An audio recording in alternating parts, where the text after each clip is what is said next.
यानी उस आत्म ज्ञान के बिना सारा संसार भटक रहा है। कोई काबा में भटक रहा है, कोई काशी में भटक रहा है, कोई कहीं भटक रहा है, कोई कहीं भटक रहा है। प्राप्त क्या करना चाहता है? परमात्मा को। और परमात्मा रहता कहाँ है?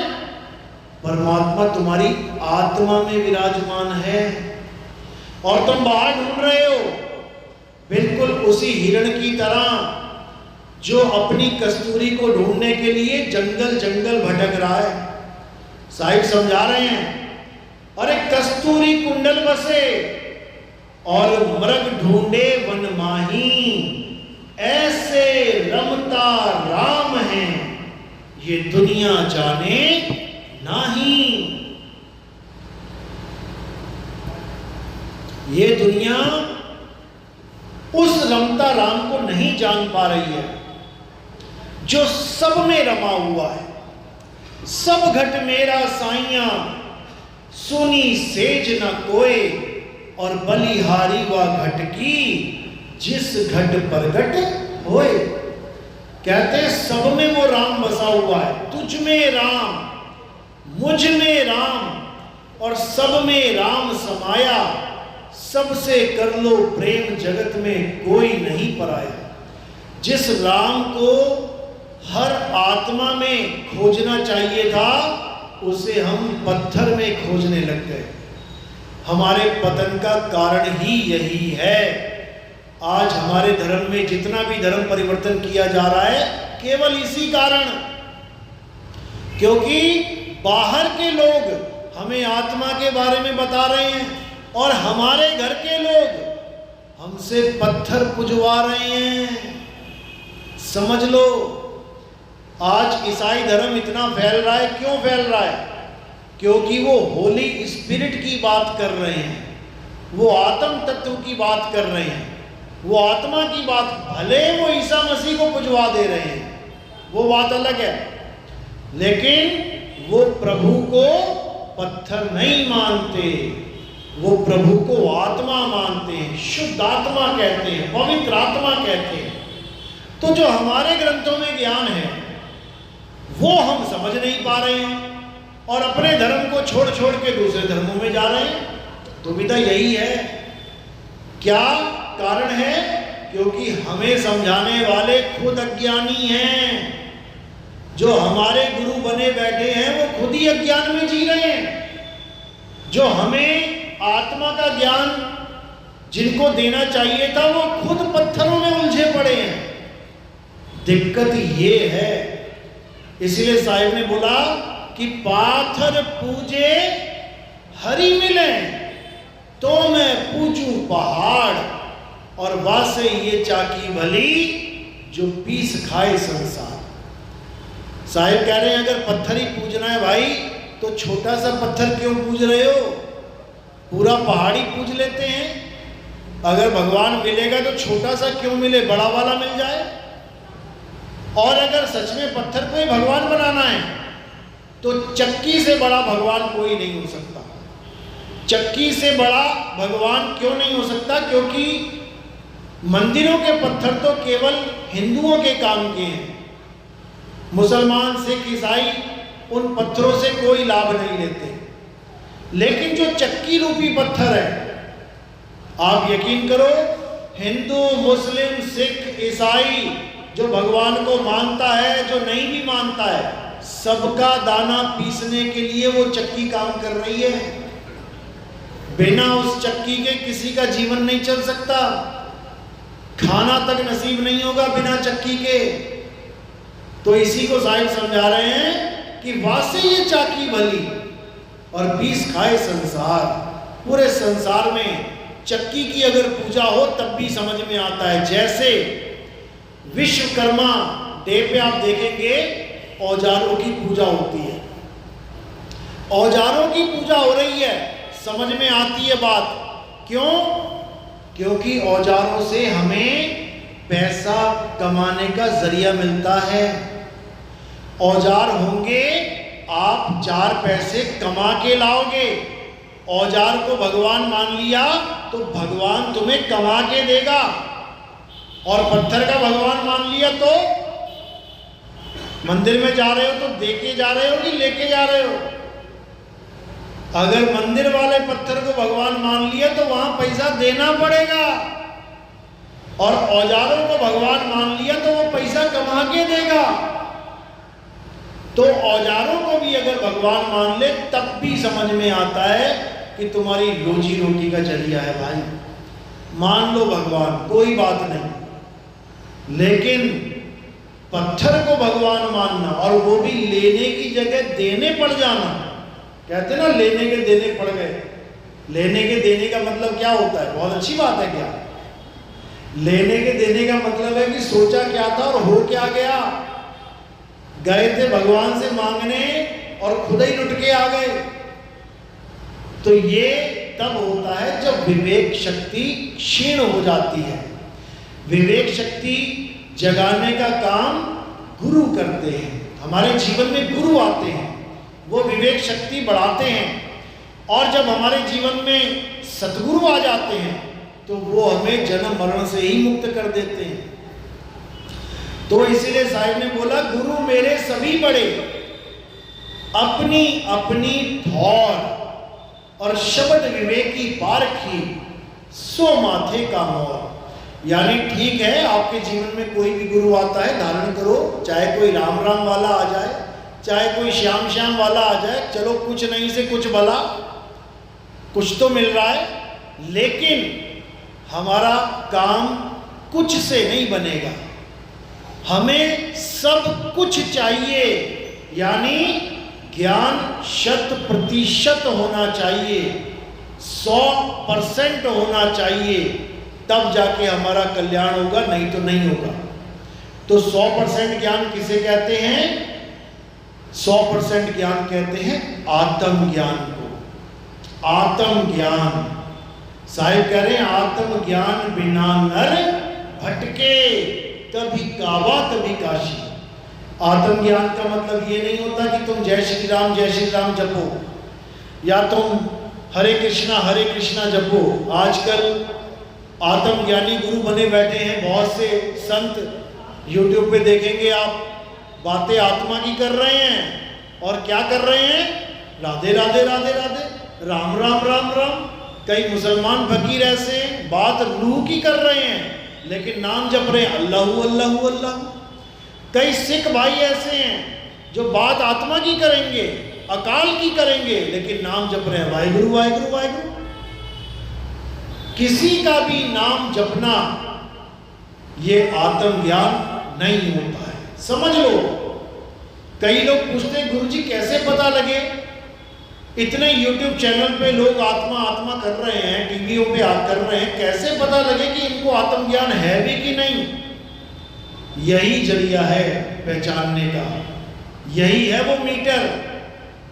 अगर कोई आत्मज्ञानी बना बैठा है और वो कोई भी नाम जप रहा है या जपने को दे रहा है, चाहे वो राम राम, चाहे राधे राधे, चाहे अल्लाह अकबर, चाहे वाहिगुरु वाहिगुरु, कोई भी नाम, तो समझ जाना कि वो आत्मज्ञानी नहीं है, वो मंत्र ज्ञानी है, वो मंत्र पकड़ के बैठा है। आत्मा का तो केवल नाम सुन लिया उसने, क्यों? क्योंकि गीता में लिखा है। अगर गीता में आत्मा के बारे में नहीं लिखा होता तो यकीन मानो एक भी आदमी आत्मा की बात ना कर रहा होता। आज जितने बैठे हुए हैं ये सब पत्थरों के पुजारी हैं और ये मंत्रों के पुजारी हैं। आत्मा का तो नाम इनको लेना पड़ रहा है अपने आप को ज्ञानी सिद्ध करने के लिए, क्योंकि दुनिया पूछने लगी है कि आत्मा क्या चीज है। जवाब नहीं है किसी के पास। यही कबीर साहब बता रहे हैं, कबीर आत्मज्ञान का अरे बड़ा नगर में शोर, और पूछो कैसी आत्मा, देते दातनी पोर। आत्मा के बारे में किसी से पूछ लो तो कोई जवाब नहीं है, कोई जवाब नहीं कि आत्मा क्या है, कैसी है।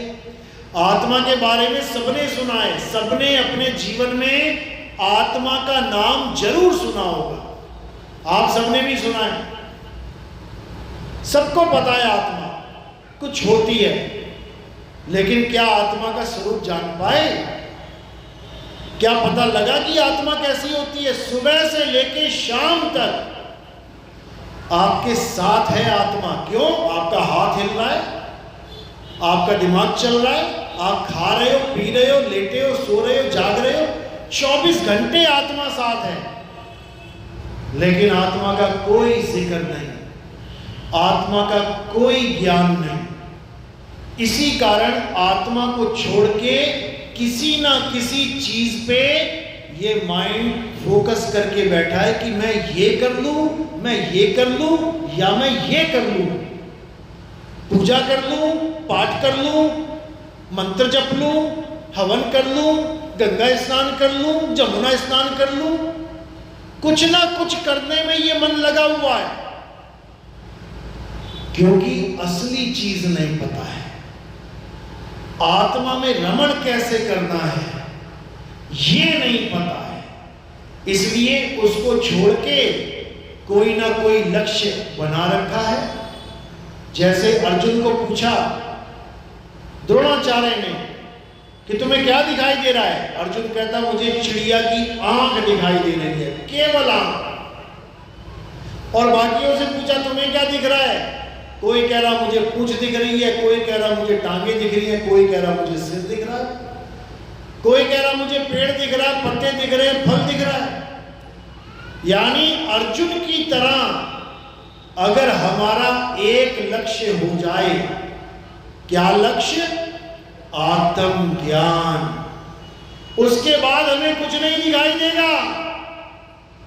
हमें ये आंख, कान, नाक, हाथ, पैर, ये पूरे संसार में मंदिर, मस्जिद, गुरुद्वारे, चर्च, ये सारे तीर्थ, मूर्त, हवन, यज्ञ, पूजा पाठ, अगरबत्ती, दिया, कुछ नहीं दिखेगा। फिर हमारा लक्ष्य केवल और केवल आत्मा होगा। और जिस दिन हमारा लक्ष्य आत्मा हो गया, समझ जाओ कि अब हमारा मनुष्य जन्म सफल होने से कोई नहीं रोक सकता, कोई नहीं रोक सकता। लेकिन हमें ऐसा कोई गुरु मिल ही नहीं रहा है जो हमारा सीधा निशाना आत्मदेव पे लगवा दे। हमें कैसे गुरु मिल रहे हैं? ये मंत्र जप ले 2 घंटा, ये मंत्र जप ले 4 घंटा, ये पूजा कर ले, ये पाठ कर ले, ये चालीसा पढ़ ले, ये नमाज पढ़ ले, ये कुरान पढ़ ले, ये वाहिगुरु वाहिगुरु कर ले। बस यही, इसी में सारा जीवन निकल जा रहा है। तो आत्मज्ञान को समझ लो क्या है? आत्मज्ञान यानी खुद का ज्ञान। जैसे आत्म कथा, आत्म कथा यानी खुद की कथा, किसी और की नहीं। जब तुम्हें कोई कहे अपनी आत्म कथा लिखो तो किसी और की नहीं लिखनी है, अपने बारे में लिखना है। आत्म हत्या, खुद की हत्या, किसी और की नहीं। आत्म रक्षा, खुद की रक्षा, किसी और की नहीं। आत्म कल्याण, खुद का कल्याण, किसी और का नहीं। आत्म निर्भर, खुद पे निर्भर, किसी और पे नहीं। इसी प्रकार आत्म ज्ञान यानी खुद का ज्ञान, किसी और का नहीं। किसी और का नाम नहीं जपना है। कोई राम राम नहीं, कोई श्याम श्याम नहीं, कोई कबीर कबीर नहीं, कोई अल्लाह अल्लाह नहीं, कोई वाहिगुरु वाहिगुरु नहीं। किसी का नाम नहीं जपना है। तो क्या करना है? अपना नाम जानना है। मेरा निज नाम क्या है? मेरा नाम क्या है? आज जो हम अपना नाम समझ के बैठे हैं, ये तो किसी का दिया हुआ नाम है, तुम्हारा नाम नहीं है। ये तो किसी ने रख दिया पंडित जी के कहने पे कि का नाम से रख दो, ला नाम से रख दो, पा नाम से रख दो, रख दिया। दिया हुआ नाम है ये खैरात में। तुम्हारा नाम क्या है? जब तुम इस दुनिया में आए तो तुम्हारा क्या नाम था? उस नाम को जानना है।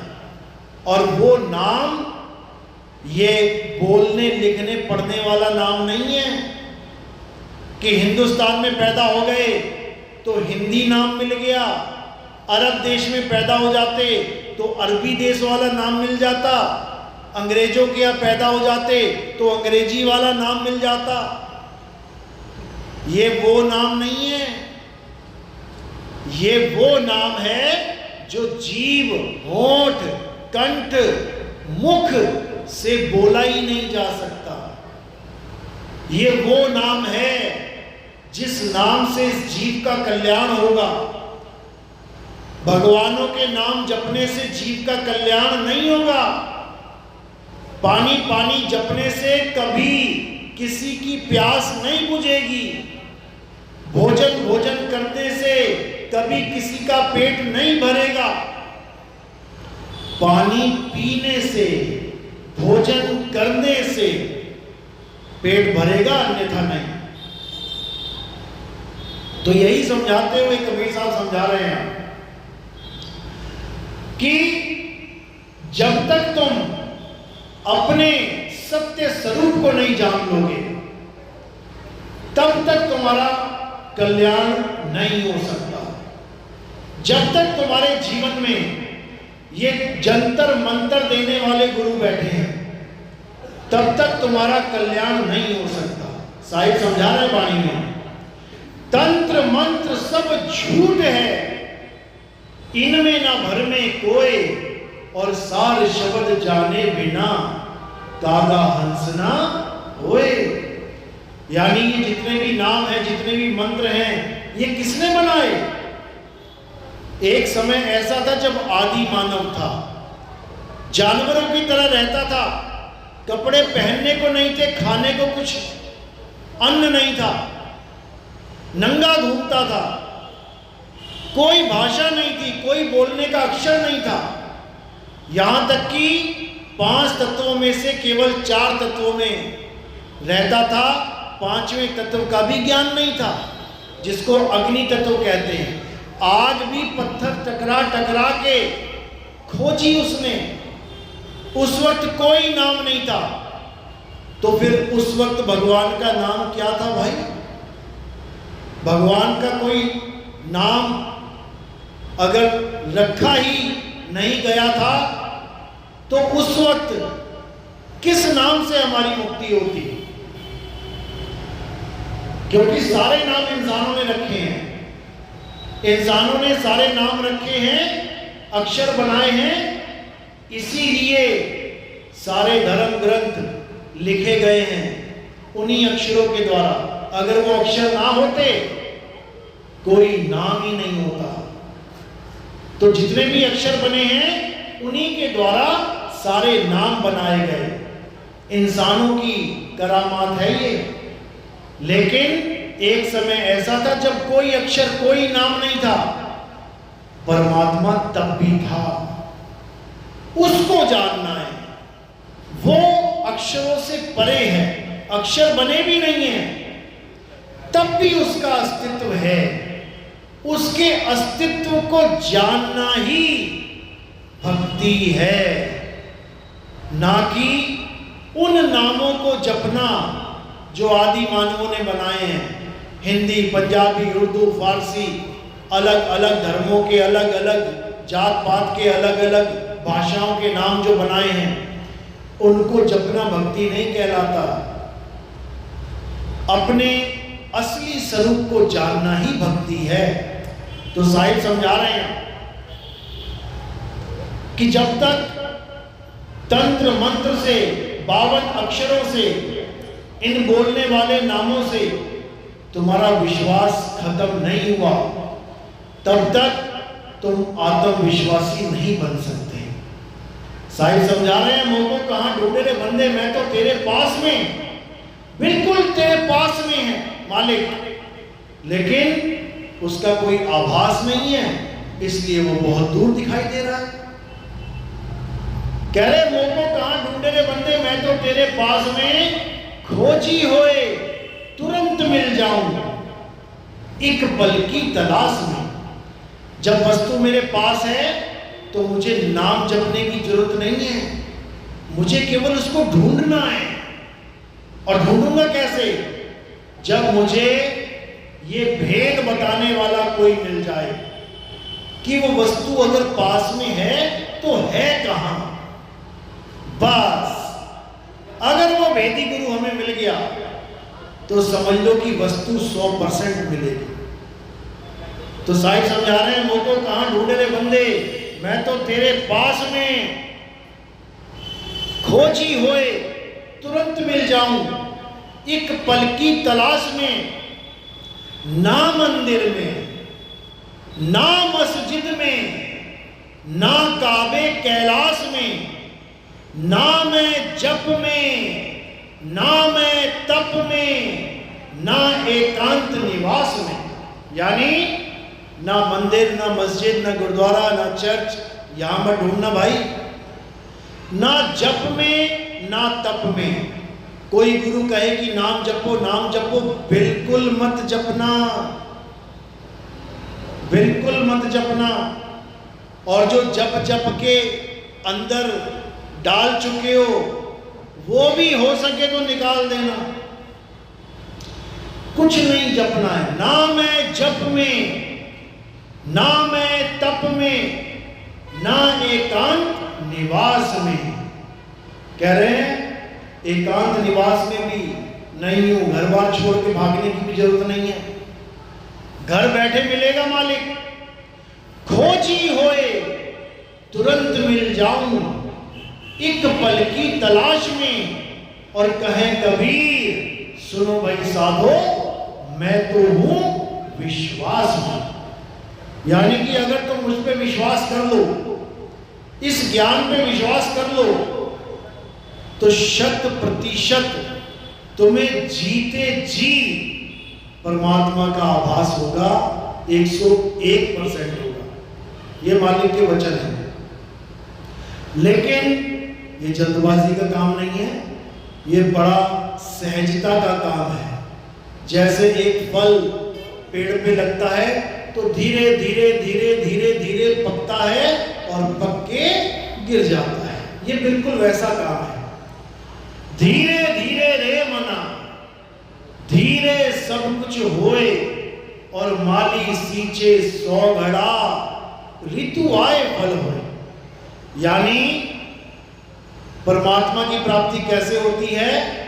धीरे धीरे आपके अंदर सहजता आती है, यानी धीरे धीरे आपके अंदर सबलता आती है, ये चंचलता खत्म होती है, आप स्थिर होना शुरू करते हो। जैसे आपके चेहरे के ठीक नीचे पानी है, लेकिन पानी हिल रहा है, उसमें आप अपना चेहरा नहीं देख पाओगे। धीरे धीरे हिलता हुआ पानी धीरे धीरे धीरे धीरे धीरे एकदम शांत हो जाएगा, तब उसमें पूरा चेहरा दिखाई देगा। बिल्कुल यही स्थिति हमारी सूरत की है। सूरत उसी पानी की तरह चंचल हुई पड़ी है, कभी इधर जा रही है, कभी उधर जा रही है, कभी कहीं फंसी है, कभी कहीं फंसी है। धीरे धीरे धीरे करके वो सूरत अपने मूल पे स्थिर होती है, वहां पर स्थिरता प्राप्त करती है, तब जाके आपको अपने स्वरूप का बोध होता है कि आप हो क्या, ये काया आप नहीं हो। जितनी जल्दी हो सके इस भ्रम को अपने दिमाग से निकाल देना कि तुम शरीर हो, जितनी जल्दी हो सके। याद रखना, जितना जल्दी हो सके ये दिमाग से निकाल देना कि तुम आदमी या तुम कोई औरत हो। क्योंकि अगर ये तुम्हारे दिमाग में भ्रम पड़ा रह गया तो 101% तुम्हारी मृत्यु होगी। क्यों? क्योंकि तुम अपने आप को आदमी और औरत मान रहे हो, तुम अपने आप को शरीर मान रहे हो, तो तुम पक्का मरोगे। और जब तुम अपने आप को आत्मा मान लोगे, जब तुम अपने आप को आत्मा समझ लोगे, अब मौत नाम का जो झूठ है ये सदा सदा के लिए खत्म हो जाएगा। जितने भी अज्ञानी गुरु हैं वो क्या बोलते हैं दुनिया में कि सबसे बड़ा सत्य क्या है? मृत्यु ही सत्य है। ये सबसे बड़ा झूठ है, ये सबसे बड़ा झूठ है इस दुनिया का कि मृत्यु सत्य है। जबकि सत्य ये है कि तुम अमर हो, तुम कभी मरते ही नहीं हो। ये दुनिया का सबसे छुपा हुआ सत्य है, ये रहस्य है कि तुम अमर हो। तुम्हें कोई नहीं बता रहा कि तुम अमर हो। यहां तो भगवानों की भी उनकी पूजा करवाई जा रही है जिनकी मृत्यु की डेट भी बता रहे हैं साथ में कि इस दिन भगवान पैदा हुए थे और इस दिन भगवान मर गए थे। बताओ, अमर आत्मा को मुर्दे भगवानों की पूजा करवाई जा रही है।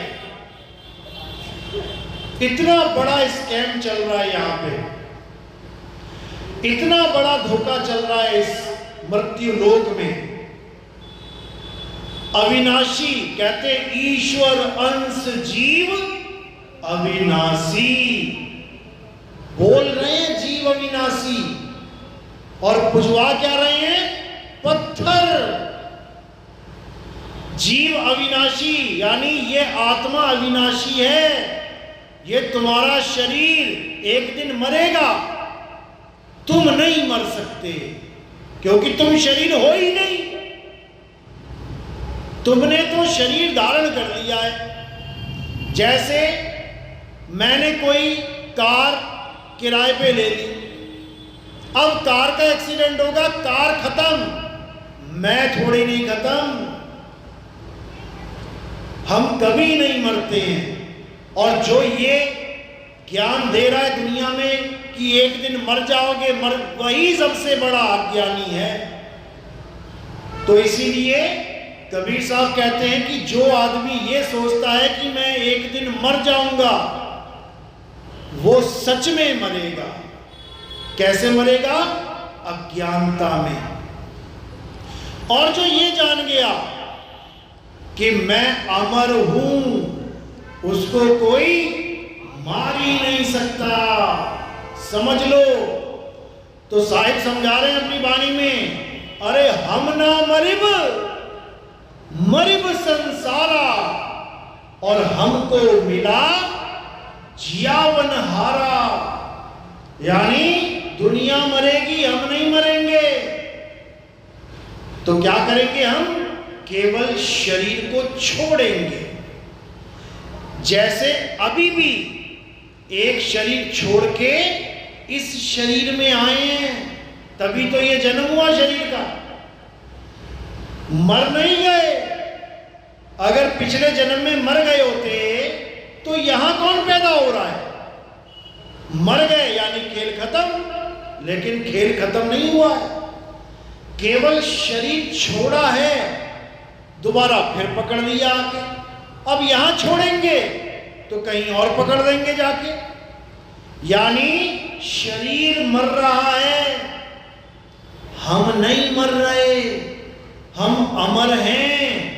तो इस अमर आत्मा को ये नाशवान शरीरों में रखना ही क्यों है? क्यों ना ऐसा ठिकाना मिल जाए जहां पे सदा सदा के लिए वास हो जाए, शरीरों की जरूरत ही ना पड़े। क्योंकि थोड़े थोड़े सालों में फिर बदलना पड़ रहा है। और मरना कोई आसान है? शरीर छोड़ना कोई आसान है? देखो जरा जाके डॉक्टरों के पास, लोग सारी सारी उम्र की कमाई देने के लिए तैयार हैं, 50-50 हजार का इंजेक्शन लगवाने के लिए तैयार हैं, 10-10 लाख रुपए की दवाइयां खाने के लिए तैयार हैं, केवल इस शरीर को बचाने के लिए, जो दवाई खाने के बाद भी नहीं बचेगा। बता लो बच जाएगा तो कितने दिन बचा लोगे? इसलिए अब क्या करना है? अब ऐसी जगह जाना है जहां पर शरीरों का खेल ही नहीं है, शरीर धारण करना ही नहीं पड़ेगा, किसी मां के गर्भ में आना ही नहीं पड़ेगा, हमेशा हमेशा के लिए मुक्ति, सदा सदा के लिए ये जन्म मरण का चक्कर खत्म। और वो कौन सी जगह है, कहां जाना है? वो अपनी आत्मा में रमण करना है। गीता पढ़ो, कृष्ण जी कभी ये नहीं कहते कि मंदिर जाओ, माथा टेको, पत्थर पे फूल चढ़ाओ और आरतियां गाओ और फलाना ढिकाना, ऐसा कुछ नहीं है। कृष्ण जी ने तो देवी देवताओं की पूजा बंद करवा दी थी। गोकुल धाम में सबकी पूजा पाठ बंद करवा दी, कोई देवी देवताओं की पूजा नहीं करेगा, याद है ना? फिर क्या हुआ? फिर इंद्र को गुस्सा आ गया कि हमारे सारे हवन यज्ञ बंद करवा दिए इस कृष्ण ने, अब मैं इतनी बारिश करूंगा, इन गोकुल वासियों को डुबो के मार दूंगा। अब देवता आ गए डुबोने के लिए, तो क्या किया? कृष्ण जी ने एक उंगली से गोवर्धन पर्वत उठा लिया, लेकिन देवताओं के आगे सिर झुकाना स्वीकार नहीं किया। किसी को हुक्म नहीं दिया कि तुम देवी देवताओं की पूजा दोबारा शुरू कर दो, बंद करवा दी सबकी पूजा। लेकिन जैसे ही द्वापर युग बीता, जैसे ही कलयुग आया, दोबारा से इस कली काल के दूतों ने क्या किया? फिर से पूजा शुरू करवा दी, यानी कृष्ण जी के कहे हुए वाक्य पे कांटा मार दिया। कृष्ण जी ने जो काम करवाया उसको किनारे कर दिया और दोबारा से उसी पूजा पाठ में सबको लगा दिया। बताओ, कृष्ण जी पूजा पाठ छुड़वाने आते हैं, करवाने नहीं आते। वो आत्मा का ज्ञान समझाते हैं। अध्याय 3 17वें श्लोक में यही समझाया है कि हे अर्जुन, जो अपनी आत्मा में रमण करते हैं, जो अपनी आत्मा में तृप्त हैं, तृप्त यानी जिसे और कुछ नहीं चाहिए, कोई मंदिर नहीं चाहिए, कोई मस्जिद नहीं चाहिए, कोई गुरुद्वारा चर्च नहीं चाहिए, कुछ नहीं चाहिए, केवल अपनी आत्मा में हमारा वास हो जाए, बस हमें ये चाहिए। इसीलिए वाणी में बोला कि ना कहीं आना और ना कहीं जाना, आपे में आप समाना। हम कहाँ रहेंगे बिना शरीरों के? अभी कहाँ रहते हैं? अभी इस शरीर में रहते हैं। यानी हमारा घर क्या है? हमारा नकली स्वरूप, हमारा नकली स्वरूप ही हमारा घर है इस वक्त। और जब हमें असली ज्ञान मिल जाएगा तो हमारा घर क्या हो जाएगा? हमारा असली स्वरूप ही हमारा घर हो जाएगा। नकली स्वरूप यानी इस नकली घर को छोड़ देंगे, असली स्वरूप यानी असली घर में प्रवेश कर जाएंगे। उसके बाद हमें कहीं आने जाने की जरूरत नहीं। और हम कैसे रहेंगे अपने आप में? बिल्कुल उसी तरह जैसे एक कछुआ रहता है। आप देखेंगे कुरुम अवतार देखा होगा।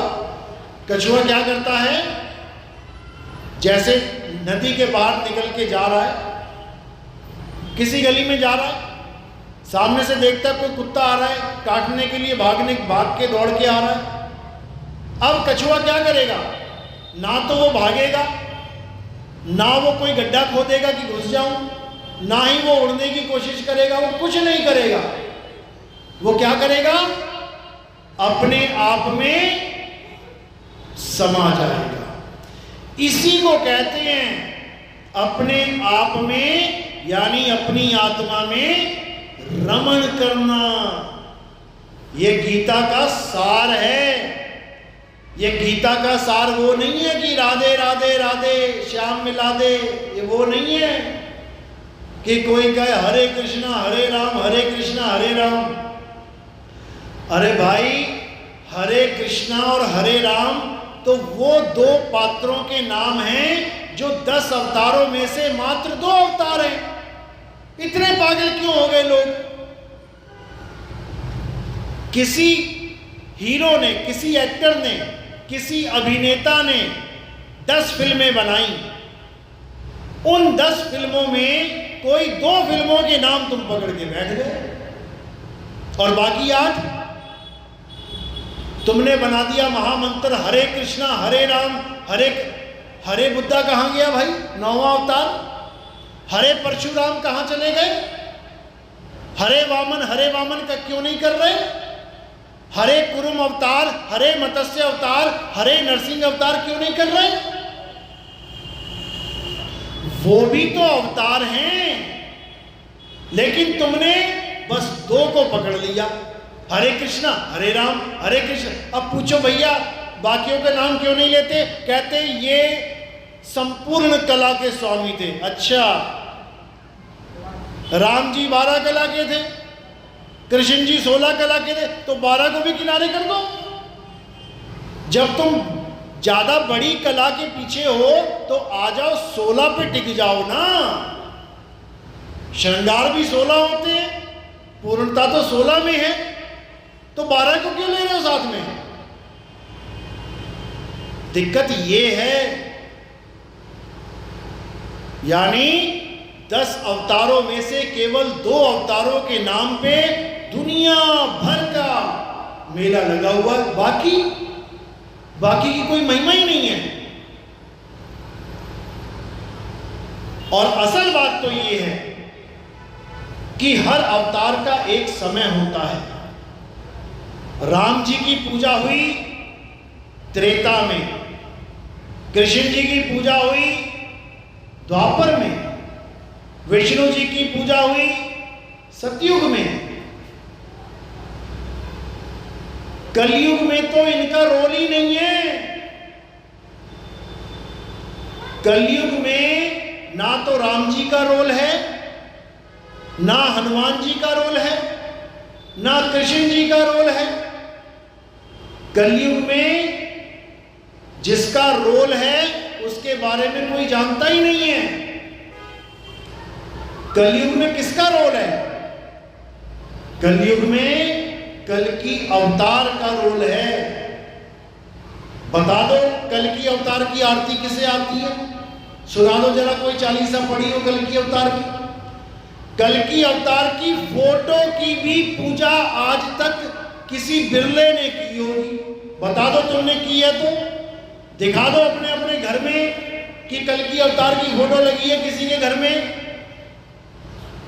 अरे तुम कलयुग के जीव हो, तुम इस समय के भगवान की पूजा करो तब तो समझ में आता है। अरे जो बीत गए, युगों युग बीत गए, जिनके मंदिरों को तोड़ के मुसलमानों ने उनके ऊपर गुंबद बना दिए, तुम उसकी पूजा करने में लगे हो। जो अपने मंदिर ना बचा पा रहे तो तुम्हें बचाएंगे। तुम लड़ रहे हो उनके मंदिरों के लिए, वो नहीं लड़ पा रहे अपने घर के लिए। समझो किसी की पूजा करने की जरूरत नहीं है।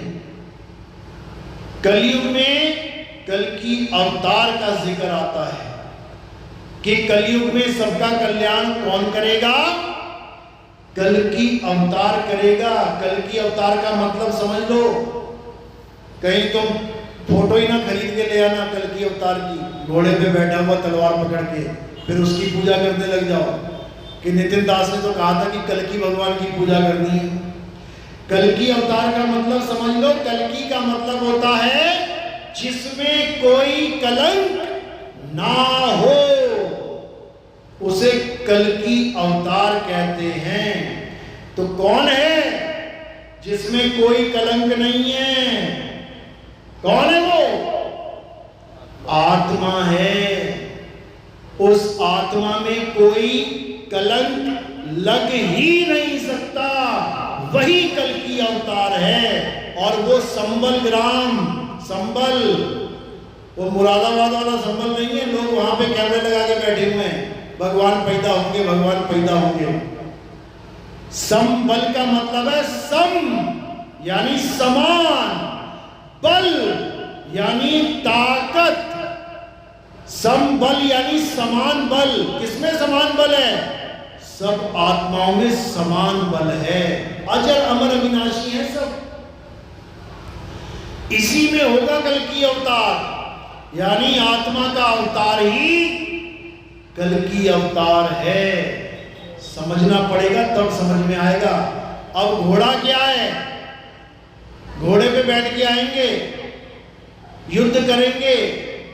लोग जेट एरोप्लेन में जा रहे हैं, एरो स्पेस में बैठ के जा रहे हैं। अब कल्कि अवतार घोड़े पे आएंगे। बताओ, एक बाइक तक हरा देगी घोड़े को। आज के युग में घोड़े पे कौन बैठ के लड़ता है भाई? वो घोड़े और कोई घोड़े नहीं है, वो तुम्हारी अकल के घोड़े हैं।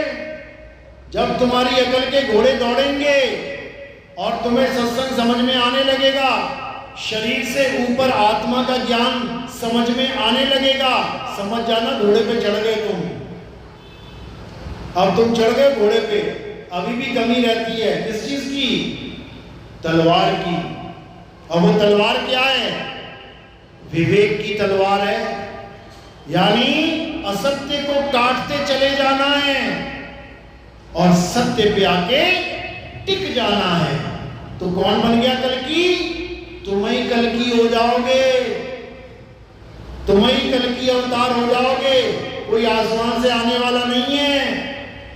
यानी शरीरों से ऊपर उठकर अपनी आत्मा को प्राप्त कर लेना ही कल्कि अवतार है। और हम सब उसी आत्मा में रमण करेंगे, तब जाके हम निकलंक हो पाएंगे। अभी तो कलंकित हुए बैठे हैं, ये काया लेके कलंकित हुए बैठे हैं। वाणी कह भी रही है, 4 दाग से सतगुरु न्यारे, अजरो अमर शरीर, और कोई गाडे कोई अग्नि जरावे, ढूंढ ना पाया शरीर। 4 दाग से यानी कलंक से सतगुरु न्यारे, वो आत्मदेव इन 4 दागों से न्यारा है। कौन कौन से 4 दाग? सबसे पहला दाग है मां के गर्भ से जन्म लेना, ये पहला दाग है। दूसरा दाग क्या है? भोजन करना। तीसरा दाग क्या है? शादियां, व्यभिचार करना। और चौथा दाग क्या है? मृत्यु को प्राप्त हो जाना। ये 4 दाग में हर इंसान लिप्त है, हर शरीर। कौन लिप्त नहीं है? केवल कल्कि अवतार लिप्त नहीं है। यानी वो आत्म स्वरूप जो सारे संसार को उस आत्मा का ज्ञान देगा, उसमें कोई दाग नहीं है। वो 4 दाग से न्यारा है। तो उसी कल्कि अवतार का ये युग चल रहा है। ये राम जी का युग नहीं है, ये कृष्ण जी का युग नहीं है, ये नरसिंह का युग नहीं है, ये कल्कि अवतार का युग है।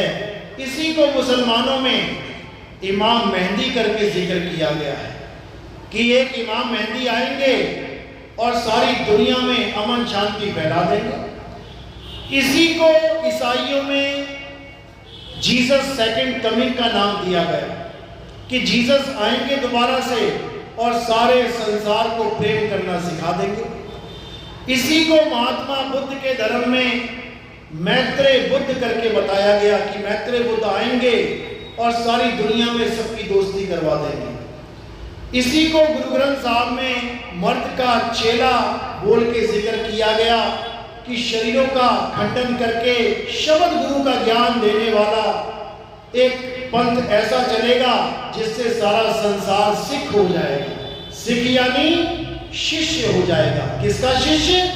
आत्म देव का शिष्य हो जाएगा। इसी को कबीर साहब ने और गरीबदास जी महाराज ने अपनी वाणी में निहि कलंक राया यानी निहि कलंक अवतार कहकर संबोधित किया, समझाया कि आखिरी अवतार आएगा और निहि कलंक यानी उसमें कोई कलंक नहीं होगा, यानी वो आत्मा का अवतार होगा और सारे संसार को आत्मा का ज्ञान देके सतलोक ले जाएगा। ये सारा जिक्र पहले से किया हुआ है, लेकिन अज्ञानता के कारण, नासमझी के कारण हम उसी अज्ञान में रमे रह जाते हैं और सत्य ज्ञान को पकड़ नहीं पाते। लेकिन मालिक की दया हो जाए, परमात्मा की कृपा हो जाए तो ये सब ज्ञान बड़ी सहजता से हमें समझ में आने लग जाता है। धीरे धीरे धीरे हमें आभास होने लग जाता है कि मैं शरीर नहीं हूं और हम शरीर छोड़ने के लिए हमेशा तैयार हो जाते हैं। यानी कभी भी मृत्यु का समय आए हम तैयार रहते हैं कि अब शरीर छूटे तो अब छोड़ देंगे। तो जो इस अवस्था में रहते हैं उनको किसी स्वर्ग किसी नरक की आस ही नहीं रहती। यानी जो अपने दिमाग में स्वर्ग और नरक की कल्पना लेके बैठा है वो 100% दुखी होके जाएगा संसार से। याद रखो, ना तो तुम्हें स्वर्ग खुशी दे सकता है ना तुम्हें नरक खुशी दे सकता है। याद रखो, मुसलमान भी कहते हैं जन्नत मिल जाए, जन्नत मिल जाए, और जब जन्नत मिलने का समय होता है ना मरने का तो कहते हैं डॉक्टर साहब बचा लो, दवाई दे दो, ऑपरेशन कर दो, इंजेक्शन लगा दो। अरे अब तो जन्नत मिलने वाली है ना, अब खुश होके जा। नहीं जाते। सारी उम्र पूजा पाठ हवन यज्ञ व्रत पूजा करते हुए जब मरने लगेंगे तब रोने लग जाएंगे। क्यों? अब तो भगवान से मिलने की बारी आ रही है। सारी उम्र पूजा करते रहे, सारी उम्र घंटियां बजाते रहे, तो क्या तुम्हें इतना भी विश्वास नहीं है कि मरने के बाद स्वर्ग मिलेगा? क्यों नहीं हंसते हुए जा रहे हो? सब रोते हुए जा रहे हैं, क्योंकि सबको पता है कि ये कोरी कल्पनाएं हैं। स्वर्ग और नरक अज्ञानियों का काम है। कबीर साहब कह रहे हैं अज्ञानी को स्वर्ग नरक है, हरि जाने को नाही, और जिस भव से सब लोग डरते हैं सो भय हमरे नाही। कहते हैं हमें इसका डर नहीं है कि स्वर्ग जाना है कि नरक जाना है, क्योंकि हमने जाना ही कहीं नहीं है। हमने कहाँ जाना है? अरे ना कहीं आना और ना कहीं जाना, आपे में आप समाना। उस कछुए को तुम कहाँ का स्वर्ग कहाँ का नरक दिखा रहे हो, जिसने सिमटना ही अपने आप में। ना वो स्वर्ग गया ना वो नरक गया, वो अपने आप में समा गया। इसी को कहते हैं जाप मरे अजपा मरे अनहद भी मर जाए, सुरत समाए शब्द में और वाको काल न खाए। यानी अपने सारे ध्यान को अपनी आत्मा में समेट के आत्मा ही हो जाना है। फिर उस आत्मा को ना तो कोई यमराज पकड़ पाएगा ना कोई यमदूत, क्योंकि इसको ना तो कोई जला सकता है, ना काट सकता है, ना बुझा सकता है, ना कोई कुछ कर ही नहीं सकता। तो इसी आत्मा के ज्ञान को प्राप्त करके हमने अपना जन्म सफल करना है। मेरी बात समझ में आ रही है? जो पहली बार आए हैं उनको आ रही है समझ में? नहीं आएगी पहली बार में। हमारे सत्संग आते हैं यूट्यूब चैनल पे कहत कबीर सुनो भाई साधो नितिन दास, या फिर लिखेंगे नितिन दास के सत्संग, आपके सामने आ जाएंगे सारे सत्संग। धीरे धीरे करके सुनते जाना, जल्दी समझ में नहीं आएगा, फिर बोल रहा हूं, लेकिन धीरे धीरे धीरे धीरे करते करते करते एक एक बात समझ में आने लग जाएगी। फिर तुम्हें गीता भी समझ में आने लग जाएगी, फिर तुम्हें पुराण भी समझ में आने लग जाएंगे, फिर तुम्हें कुरान भी समझ में आने लग जाएगी, फिर तुम्हें बाइबल भी, गुरु ग्रंथ साहब, जो ग्रंथ तुम खोलोगे तुम्हें हर ग्रंथ समझ में आने लग जाएगा, क्योंकि तुम्हें मूल तत्व का ज्ञान हो जाएगा, सार तत्व का ज्ञान हो जाएगा। चलो, तो आज का सत्संग यही समाप्त करते हैं और अब आरती का समय है। हमारे यहाँ आरती किसकी होती है अच्छे से समझना है। हमारे यहाँ आरती किसकी नहीं होती है पहले ये समझ लेते हैं। हमारे यहाँ किसी पत्थर की, किसी फोटो की, किसी मूर्ति की, कैलेंडर की, कोई फ्लैक्स बोर्ड बना दिया, उस पे किसी की फोटो लगा के पूजा नहीं, हमारे यहाँ ये सब नहीं होता, क्योंकि ये काम है अज्ञानियों का। इंसान एक फोटो की पूजा कर रहा है। फोटो क्या है? एक कागज है, कागज पे कुछ कलर लगा दिए, प्रिंटिंग प्रेस से छपवा दिया, तो तुम्हें लग रहा है ये भगवान हो गया। अब है क्या वहां पे? कागज और पेंट। उसी कागज को तुम पानी में डाल के जरा घोलो एक बार, तो देखो सारा पेंट निकल आएगा और कागज तुम्हारे हाथ में आ जाएगा। तो तुम किसकी आरती करते रहे? कागज और पेंट की। इससे अच्छा तो सफेद कागज रख लेते और पेंट के डब्बे रख लेते 5-7, उसी को भगवान कह के माथा टेक लेते। लेकिन पेंट को माथा कोई नहीं टेकेगा कि ये तो पेंट है, भगवान थोड़ी नहीं है। उसी पेंट को उठा के कागज पे लगा दूं, बना दूं कोई आदमी, तो वो भगवान बन जाता है। समझो, यही अज्ञान है। फोटो पूजा के लायक है ही नहीं। अगर फोटो पूजा के लायक होती तो देख लो कूड़ों के ढेर पे, कूड़ों के ढेर पे देख लो जाके। सोने के सिक्के क्या गली में फेंकने लायक हैं? दिखा दो किसी गली में पड़े हो। कहां रखने के लायक हैं? तिजोरी में। सोने के सिक्के तिजोरी में रखने के लायक है तो आज तक तिजोरी में मिलेंगे।